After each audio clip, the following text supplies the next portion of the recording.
Hmm. Where are you?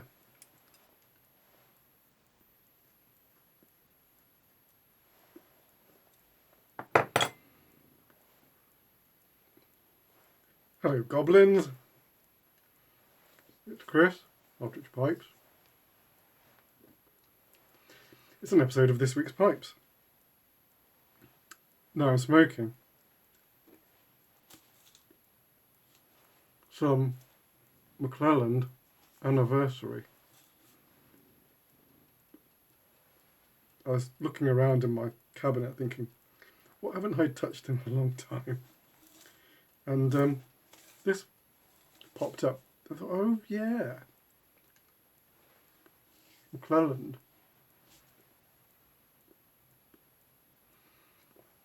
I thought this was just a Virginia blend, but I was reading the description and there is a touch of Latakia. I think I'm leaning towards Latakia as a pronunciation, but Latakia is just as correct probably.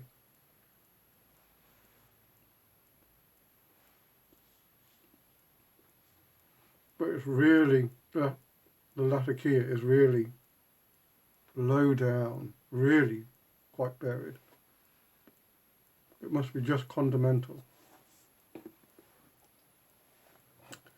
This is almost certainly going to go out because it's a McClelland blend and I'm talking. The only way to keep a McClelland blend going is to just smoke it non-stop.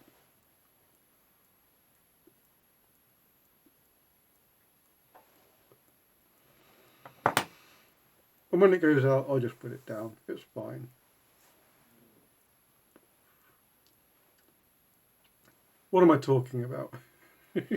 I don't know. Somebody asked me the other week how I started watching Red Rose. And I have. I've watched the first episode and I really liked it. It was kind of weird seeing a Netflix series set in England, like regional England, you know, with a regional accent in it as well. It's kind of weird. It sounded like a BBC program, but looked like a Netflix production. And yeah, I like it. I haven't had a chance to delve much further. We've been watching Seven Deadly Sins, which is a manga anime thing. And that's been taking up all of our time, so haven't had a chance to watch any more, but we will get around to it.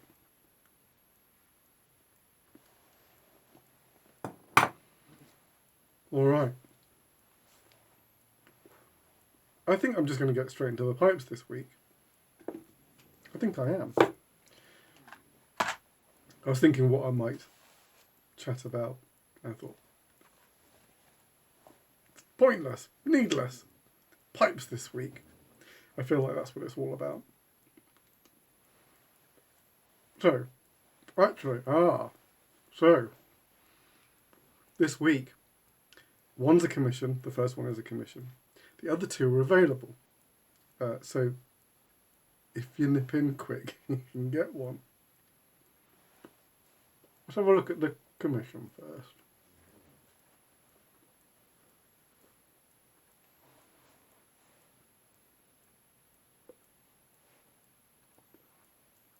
It is a Viking Horn in a black and natural briar, so no top stain, just black and natural briar contrast, which is quite a special combination in its own right, I reckon.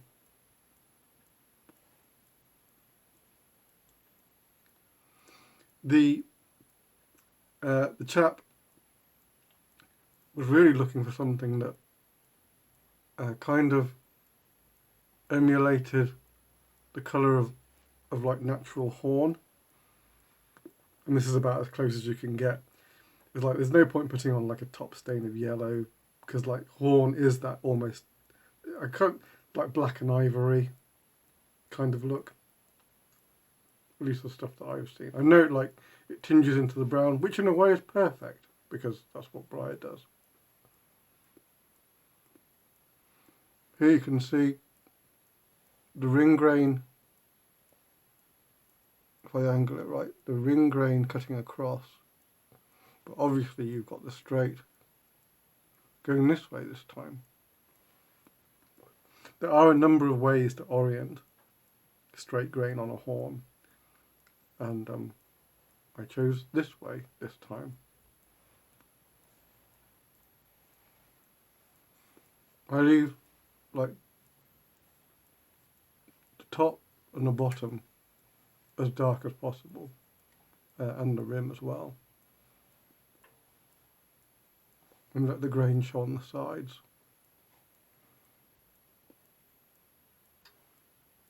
There you got the ring grain and the straight grain.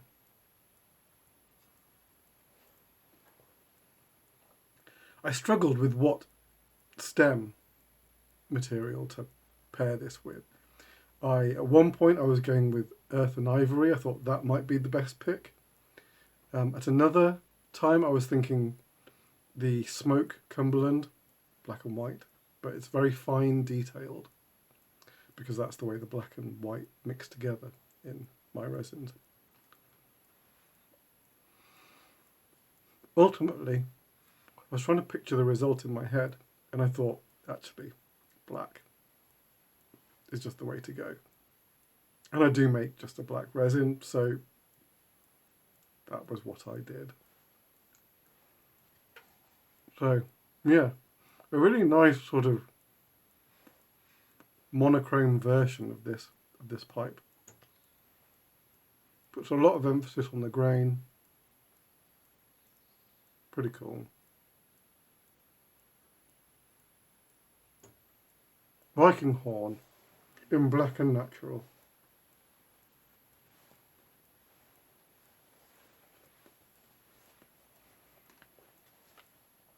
And I remember that's going to Canada. Oh my goodness.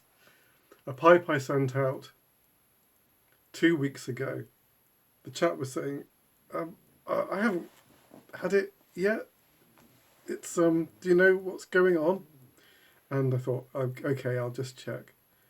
And I checked his address that I'd put on the label, and the address was perfect, except for the country. I'd put USA instead of Canada, and so fortunately, it's fully tracked and signed, has return address and everything. So I'm not worried about it in that sense. It'll come back to me, but man alive, I don't like having a pipe sort of lost in the wind, as it were, out there, not going to its customer. It was, yeah, silly mistake. I don't think I've made that mistake before. Sending to the wrong country. It's because I mostly send to the US. I don't know if you guys know that, but easily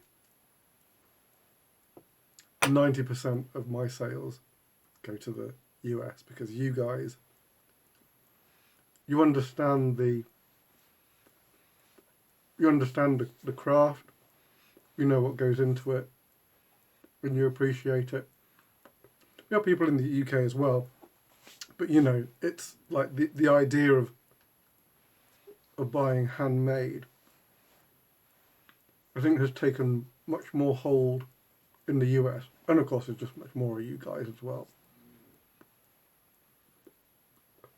We've got our connoisseurs here as well, but you know what I'm getting at. All right.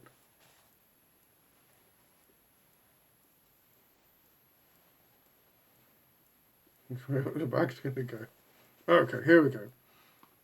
So this is the first pipe. It's available.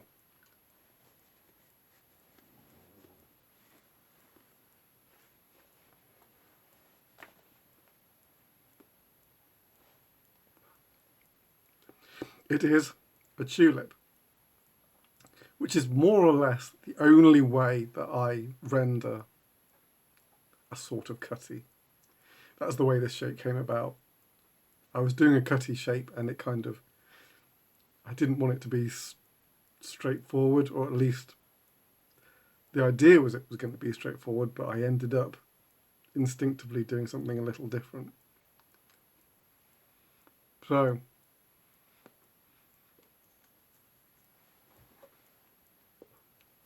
this is kind of like a nice, really sort of nice, swampy finish. It's got a pretty cool sandblast on it. Really tight rings of ring grain. Pretty cool.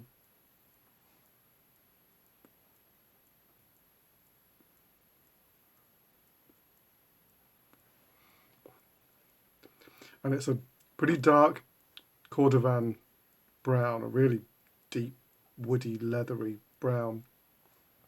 And contrast blast with a light green top stain. But, you know, not. I did 2 levels of it just so it wasn't too contrasty. I didn't want really stark contrast, just enough for a little interest.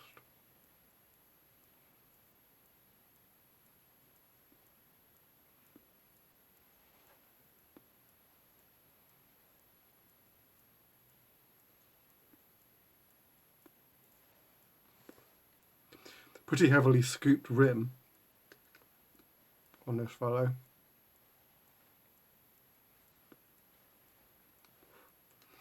And moss green stem. I always have to point out when I do the videos of these that the green is not as vibrant as it appears on the camera. For some reason, this camera really wants to make this green pop, but it's more subdued in real life.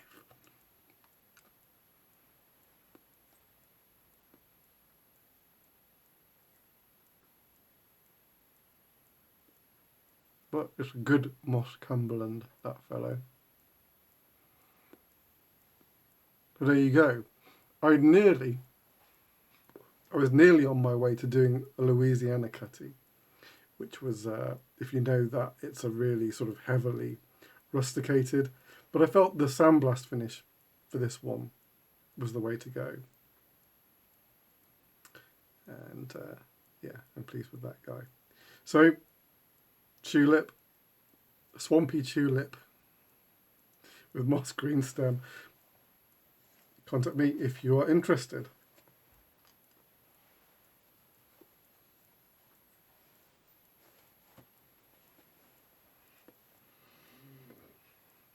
I can't actually remember the last tulip I made. It must have been a little while ago. That's why it was calling to me. I was wondering what other shapes to make this week. And I was looking through my designs and then I just fell upon that one. It was like, yes, I haven't made one of those in a while.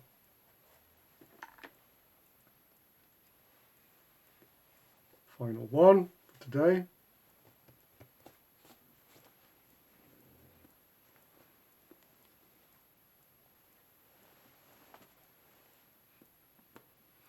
It's an acorn.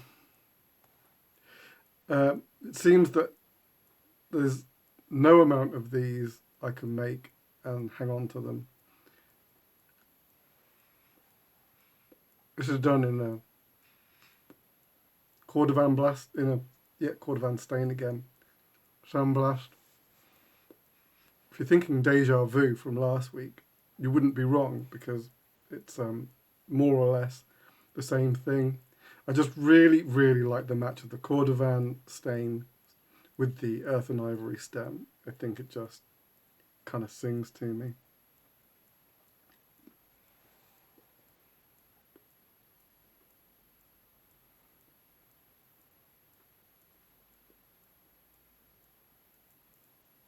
Somewhere between medium and light blast on this one. It's like, it's heavier than just a light texture.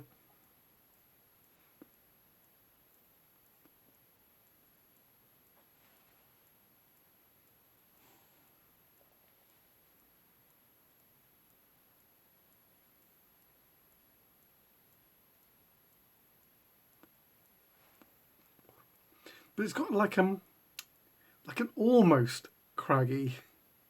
It's like nearly craggy look. I don't know. But yeah, so I don't know. It's like the shank just seems like really like quite heavily textured. In fact, it is. For some reason, the shank really kind of took a texture more. Delicate rim, and then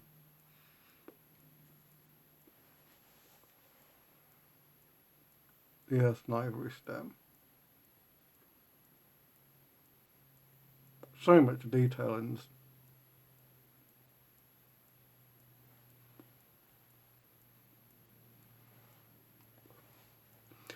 The earth and ivory, the last man standing of the vintage. Oh, that's what I was going to say. David Dorian said, why did you put all your eggs in one basket? It's kind of an interesting thing. The whole point of the vintage was that it was going for a certain look. It was emulating the vintage bakelite, especially the stuff that Micah Crider uses. And in all of my experience, I've only come across one brand of pigment that I thought could do it, because you can get opaque pigment very easily anywhere, and you can get transparent pigment pretty easily from anywhere. But generally, the range of colours you can get aren't that great. But this is almost gone now. Although that's quite well. But this one place produced a pigment, first of all, in a wide range of colours that no one else produced. But secondly, the quality of the pigment was not transparent, it was translucent. And I have not come across that anywhere before. And so it was really the only option to produce this